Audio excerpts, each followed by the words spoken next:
Hello बच्चों, जैसा कि हम पिछली क्लास में पढ़े थे रासायनिक समीकरण का संतुलन करना। आज उसी क्रम में हम पढ़ेंगे रासायनिक अपक्रियाओं में विभिन्न संकेतों का प्रयोग और विभिन्न प्रकार की रासायनिक अपक्रियाएं। तो आइए एक एक करके हम पढ़ते हैं। सबसे पहले भौतिक अवस्थाओं के संकेत। पदार्थ की भौतिक अवस्थाओं के बारे में हमें पता होता है, चाहे वे अभिकारक के पदार्थ हों या उत्पाद में। उदाहरण के लिए नीचे एक समीकरण को देखें। 3Fe प्लस 4H2O बराबर Fe3O4 प्लस 4H2O। यहाँ पर विभिन्न प्रकार के संकेत जैसे S, G दर्शाए गए हैं। अर्थात हम जानते हैं कि पदार्थ की विभिन्न अवस्थाएं हैं, ठोस, गैस, द्रव।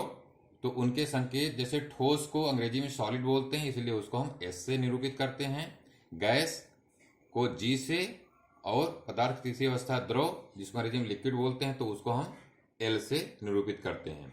एक चीज और ध्यान देने वाली बात है, अभिक्रिया या उत्पाद जब जल में घोल के रूप में उपस्थित होते हैं तो हम उन्हें जलीय अर्थात एक्वस अंग्रेजी में बोलते हैं, और उसको शॉर्ट में AQ से दर्शाते हैं।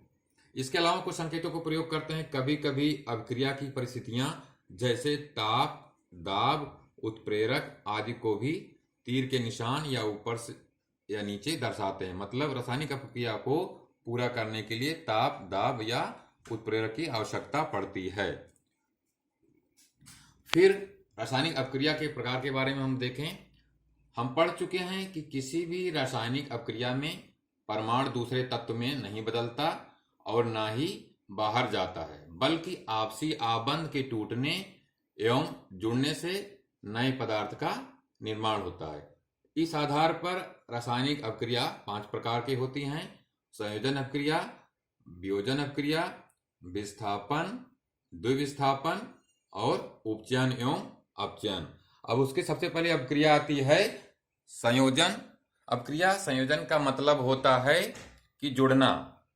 जैसे हम कार्बन और ऑक्सीजन का देखें तो कार्बन ऑक्सीजन के साथ जुड़ करके कार्बन डाइऑक्साइड बनाती है। उसी तरह से एक और दूसरा एग्जाम्पल देखें कि हाइड्रोजन ऑक्सीजन के साथ जब मिलती है तो जल का निर्माण होता है। तो ये यहाँ पर जुड़ना हो रहा है तत्वों का, इसलिए संयोजन अपक्रिया होती है। दूसरी अपक्रिया है वियोजन अपक्रिया।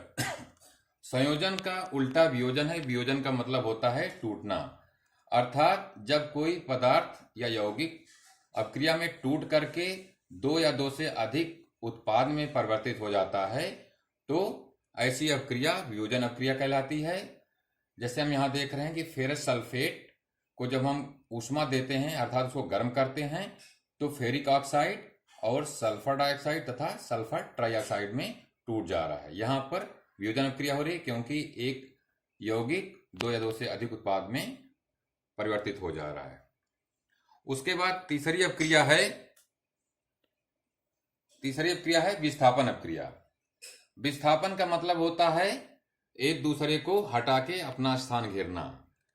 उदाहरण के लिए यहां पर हम देखें कि लोहा और कॉपर सल्फेट को जब हम क्रिया कराते हैं तो लोहा कॉपर को विस्थापित करके फेरस सल्फेट बना देता है और कॉपर अलग हो जाता है। उसके लिए यहां पर एक देखिए प्रयोग दिखाया गया है कि 2 परख नली में कॉपर सल्फेट का विलयन लें और उसमें 2 कीलों को कुछ देर के लिए डुबो के रखें।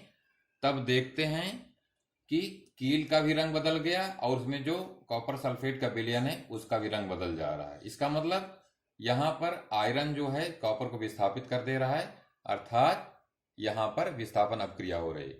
उसका एक और उदाहरण है, जब जिंक का कॉपर सल्फेट के साथ क्रिया कराते हैं तो जिंक जो है सल्फेट के साथ क्रिया कर लेता है और यहाँ कॉपर विस्थापित हो जा रहा है और नया उत्पाद जिंक सल्फेट बन रहा है और कॉपर अलग हो जा रहा है। ये हमारी विस्थापन अपक्रिया हुई।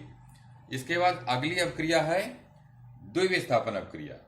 जैसा इसका नाम है द्विविस्थापन, मतलब यहाँ पर दोहरा विस्थापन हो रहा है।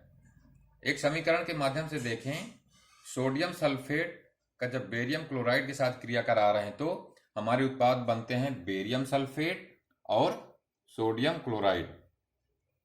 मतलब सोडियम यहाँ क्लोरीन के साथ क्रिया कर ले रहा है और बेरियम सल्फेट के साथ, इसलिए यहाँ पर दोहरा विस्थापन हो रहा है। ऐसा क्यों होता है? बेरियम आयन तथा सल्फेट आयन की अभिक्रिया से बेरियम सल्फेट के अवक्षेप का निर्माण होता है, मतलब एक सॉल्ट बनता है, और एक नया उत्पाद सोडियम क्लोराइड का निर्माण होता है जो विलयन में ही रहता है। तो वे अभिक्रियाएं जिनमें अभिकारकों के बीच आयनों का आदान प्रदान होता है उन्हें द्विविस्थापन अभिक्रियाएं कहते हैं। इसके बाद अगली अभिक्रिया है उपचयन एवं अपचयन। उपचयन अपचयन। उपचयन में क्या होता है, जब किसी अभिक्रिया में ऑक्सीजन तत्व जुड़ता है, मतलब ऑक्सीजन की वृद्धि होती है, तो उसे उपचयन बोलते हैं। जैसे कि यहाँ हम एक उदाहरण देखें, कॉपर के टुकड़ों को किसी प्लेट में हम गर्म करें तो ऑक्सीजन के साथ क्रिया करके कॉपर ऑक्साइड बन जा रहा है, मतलब यहाँ पर कॉपर में ऑक्सीजन जुड़ रही है, तो ऑक्सीजन की वृद्धि हो रही है, तो इसे उपचयन अभिक्रिया बोलेंगे। और इसके विपरीत जब कॉपर ऑक्साइड को हाइड्रोजन के साथ क्रिया कराएं या गर्म करें तो यहाँ पर कॉपर अलग हो जा रहा है और ऑक्सीजन हाइड्रोजन के साथ मिलकर जल वाष्प की कुछ बूंदें बना रही है, मतलब यहाँ पर ऑक्सीजन की कमी हो रही है, तो इसको हम बोला यहाँ पर अपचयन हो रहा है। कभी कभी कुछ क्रियाओं में उपचयन और अपचयन साथ साथ होता है, तो ऐसी अभिक्रियाओं को हम रेडॉक्स अभिक्रियाएं अंग्रेजी में बोलते हैं और हिंदी में उपचयन अपचयन अभिक्रिया बोलते हैं। उसका एक उदाहरण देखें, कॉपर ऑक्साइड का जब हाइड्रोजन के साथ क्रिया करा रहे हैं, अर्थात कॉपर ऑक्साइड पर हाइड्रोजन गैस पास करा रहे हैं, तो कॉपर अलग हो जा रहा है और यहाँ पर जलवाष्प की बूंदें बन रही हैं।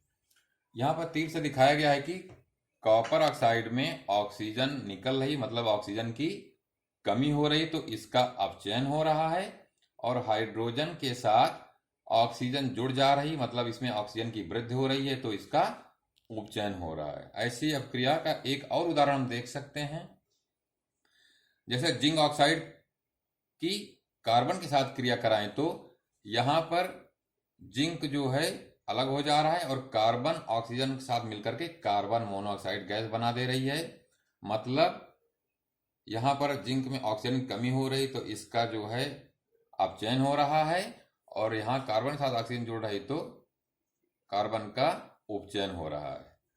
इस तरह से इसको हम रेडॉक्स अभिक्रिया या उपचयन अपचयन अभिक्रिया कहते हैं। आशा है बच्चों आप लोगों को रासायनिक अभिक्रिया के प्रकार और उनके संकेत के बारे में समझ में काफी आया होगा। अगली क्लास में हम रासायनिक अभिक्रियाओं के उपयोग के बारे में पढ़ेंगे। धन्यवाद।